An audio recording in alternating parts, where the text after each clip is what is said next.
Good evening and welcome to New Life Church of Christ. It's a Wednesday night youth lesson for March 18th. Tonight's topic is Be Strong and Courageous, and we're going to begin in 2 Kings 22. Before we get there, we're going to start with a couple questions. First of all, which one of these do you like better, swimming or hiking?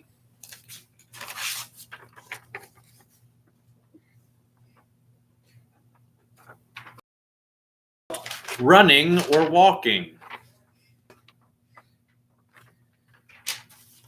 Hunting or fishing?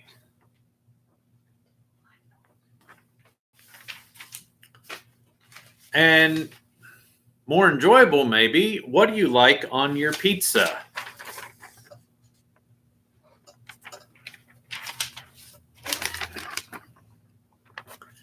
Some people like cheese only. Some people like pepperoni. Some people like sausage. I like supreme. Anybody in the room? Pizza choices. Joel. Supreme. I agree. Barry. Cheese. Waste. Parker. Supreme without the olives. Supreme with no olives. Anyone else? Yes, Will. Supreme without the olives and Or mushrooms, and I believe the final person in the room likes Hawaiian pizza with pineapple, bacon, and ham. Yes, pineapple, bacon, and ham. Well, life is full of choices. The master of your life, someone you talk about on Sundays, or just a character in a book to you. In my life, he's the King of Kings, the Lord of Lords, my Redeemer and Savior. Now, saying that is easy. Living it, on the other hand, is a bit harder. Tonight, we're going to see that no matter what we're going through in our lives, it's always better with God on our side. One name that we use for God is King. Tonight, we're going to be looking at a couple kings from the Old Testament. We're going to start in 2 Kings 22, 1 through 2, as I mentioned, and see what these people did, how they believed in God, and how it affected their lives. So we're going to start reading in 2 Kings 22, verses 1 and 2. Josiah was 8 years old when he became king, and he reigned in Jerusalem 31 years. His mother's name was Jedidiah, the daughter of Adiah. She was from Boskath. He did what was right in the eyes of the Lord and walked in all the ways of his father David, not turning aside to the right or to the left.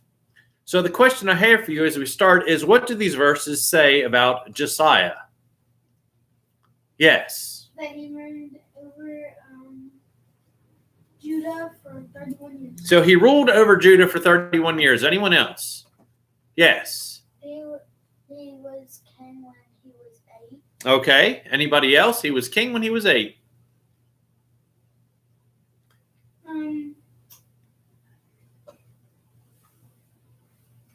If you look in verse 2, it says he did what was right in the eyes of the Lord and walked in all the ways of his father David, not turning aside to the right or to the left. So that sounds like he was probably going to be a pretty good king. Let's continue reading in verses 3 through 5. In the 18th year of his reign, King Josiah sent the secretary Shaphan, son of Azaliah, forgive my pronunciations, the son of Meshullam, to the temple of the Lord. He said, "Go up to Hilkiah, the high priest, have him get ready the money that's been brought into the temple of the Lord, which the doorkeepers have collected from the people.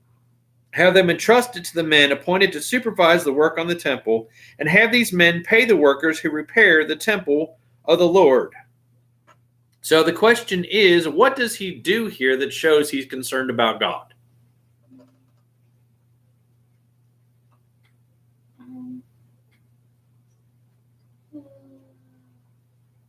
He's collecting money, and what do you think it is he wants to do with that money? Right, the temple was in super bad shape, so he wants to take that money and he wants to fix it up. Definitely a good sign that he's thinking about God and trying to make God happy. Let's continue. Let's go down to verse 8 and read 8 through 13. I'll be reading so people can understand. Hilkiah the high priest said to Shaphan the secretary, "I have found the book of the law in the temple of the Lord." He gave it to Shaphan, who read it. Then Shaphan the secretary went to the king and reported to him, Your officials have paid out the money that was in the temple of the Lord and have entrusted it to the workers and the supervisors at the temple. Then Shaphan the secretary informed the king, Hilkiah the priest has given me a book. And Shaphan read from it in the presence of the king. When the king heard the words of the book of the law, he tore his robes. He gave these orders to Hilkiah the priest, Ahikam, son of Shaphan, Akbor, son of Hilkiah, Shaphan the secretary, and Isaiah the king's attendant. Go and inquire of the Lord for me and for the people and for all of Judah about what is written in this book that has been found. Great is the Lord's anger that burns against us because our fathers have not obeyed the words of this book. They've not acted in accordance with all that is written concerning us. So the next question is, what is it that they found in the temple? They found the book of the law. And what happened when the king had somebody read the book of the law to him? He ripped his robes. Yeah, he ripped his robes because he was super upset. And why do you think he was upset? Because I read the laws and they didn't say something he wanted. Because they hadn't been doing what the law told them that they should be doing. If you read the rest of the chapter, you'll see that the people of God were going to be punished for their unfaithfulness. But King Josiah, however, would be spared because he chose to be different. He chose to be faithful to God. This, if you look at verse 20, it says this, Therefore I will gather you to your fathers, and you'll be buried in peace. Your eyes will not see all the disaster I'm going to bring on this place. So King Josiah got some good news that he wouldn't have to live through the bad things that are going to happen to God's people because he chose to be faithful. Let's look at another example of faithfulness in the Bible. Let's go to Genesis chapter 6. Genesis chapter 6.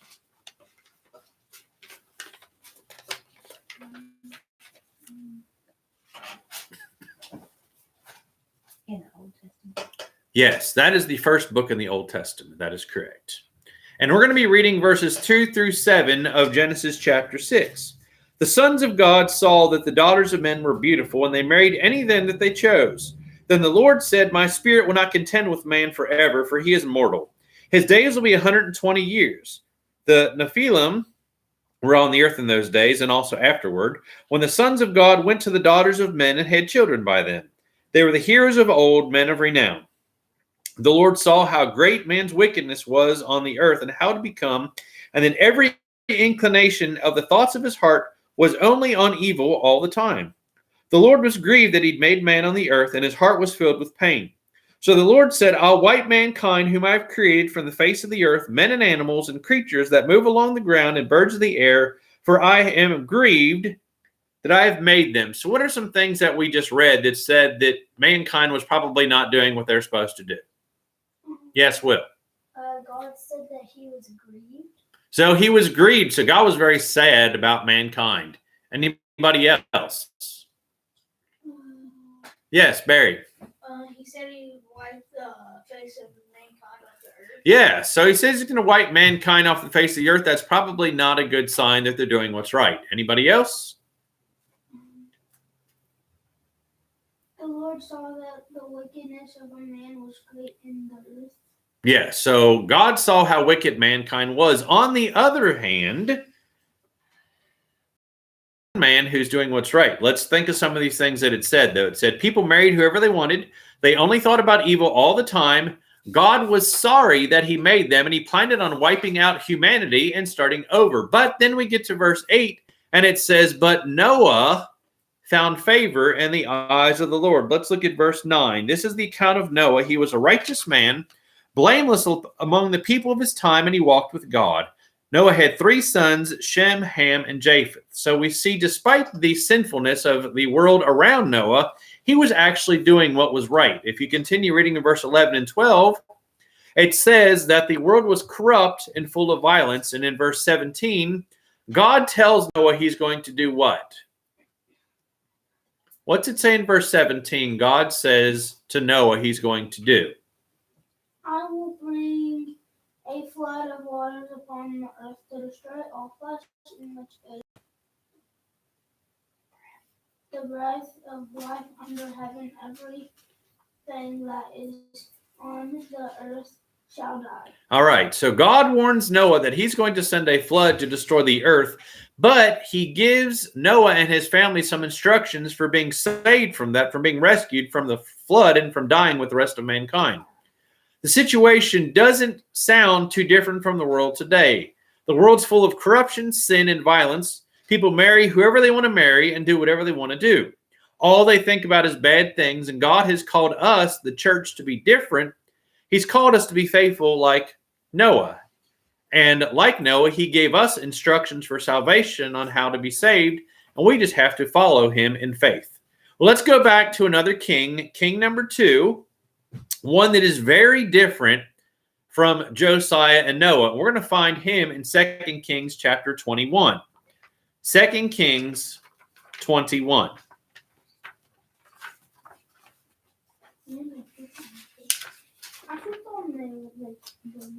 Once you get to 2 Kings chapter 21, go to verse 2. It says this. He did evil in the eyes of the Lord, following the detestable practices of the nations that the Lord had driven out before the Israelites. So this is talking about King Manasseh, and who is he compared with in this verse?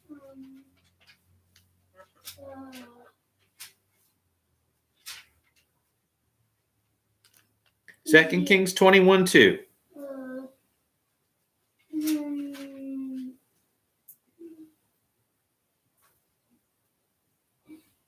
Israel nations? The other nations. He says the other nations, the people that God drove out, the evil nations, this king was acting just like him. We know that's not going to be a good thing.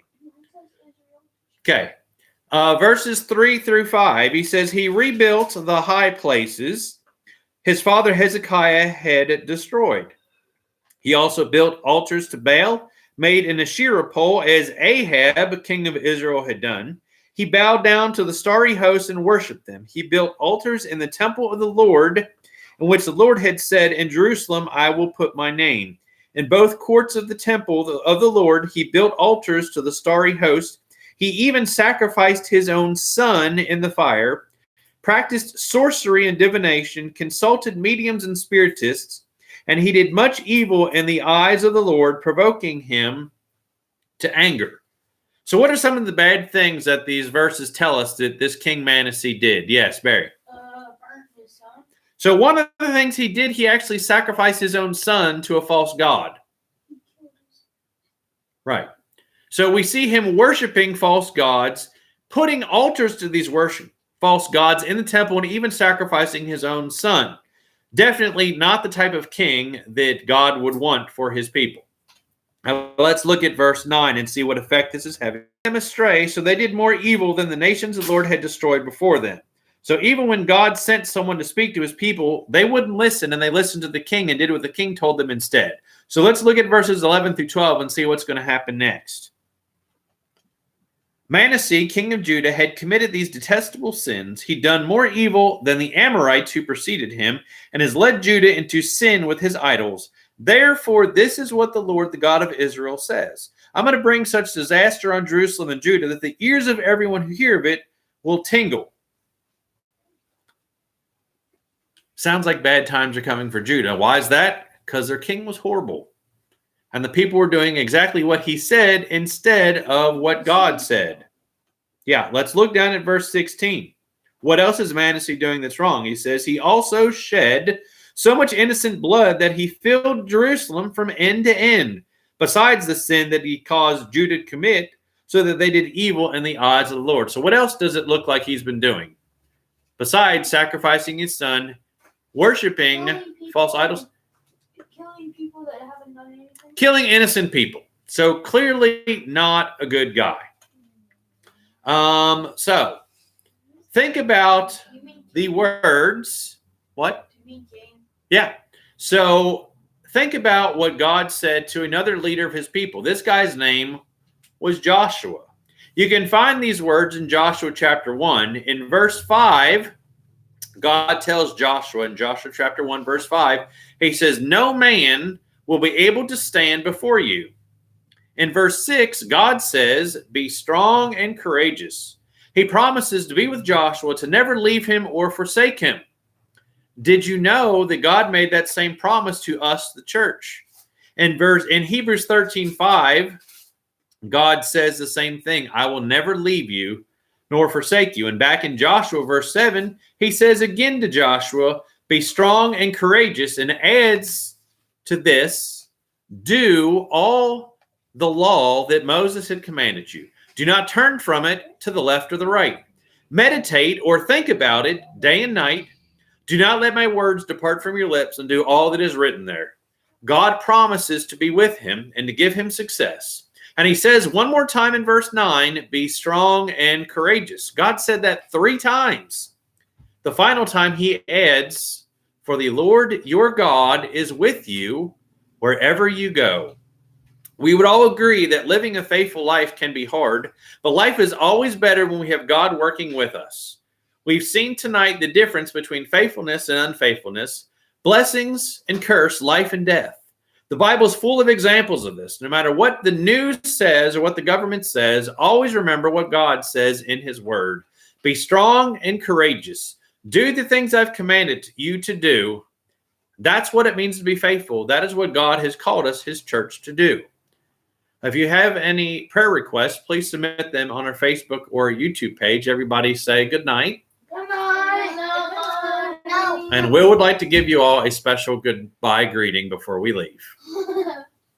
Get ready.